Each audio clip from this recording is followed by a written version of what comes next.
У ТНВ великолепная миссия. ТНВ будет работать до последнего татарина. Поэтому у меня очень все здесь все четко и понятно. Вот до последнего татарина, говорящего на татарском языке, ТНВ будет работать.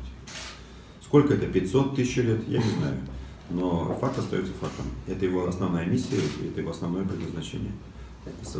Как раз мы для этого работаем. Чтобы эта необходимость и потребность была постоянной. Чтобы они чувствовали себя принадлежащим к определенной нации и знали свой язык, соответственно, знали свою культуру. И идентифицировали себя как единый народ. Вот что самое главное. А история, она, знаешь, она меняется, она движется, она по кругу движется, она меняется, это спираль. Так что, как билгән, что будет завтра. Бөтен татар программаларын һәм татарлар программасы шунда чыга. Без аны шунда күчердек, сүзегез белән торасыз. Шуңа күрә аның киммәде. Минемчә, ул үзенең вазифасын үткәрә, чөнки спутник аша, бөтен спутниклар аша как раз ТНВ планета таратыла. Дөнья буйлап. ТНВ Татарстан түгел. Менә киноны төшерә башладык. Безгә менә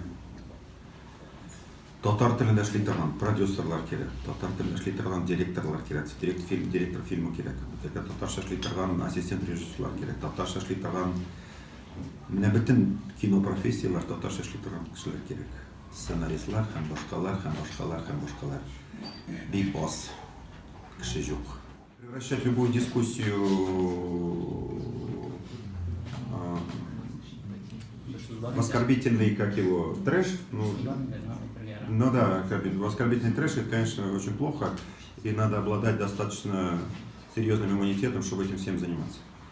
Потому что, пользуясь анонимностью, там начинают, я достаточно интересные такие периоды жизни пережил, когда там анонимно просто тебя могут там буквально бросить любое обвинение, и ты не можешь никак ответить, пользуясь тем, что они анонимны. В основном люди любят из-под тишка сказать какую-нибудь гадость, сидя на диване. И это, к сожалению, свойственно очень многим нашим коллегам в том числе, как вы знаете.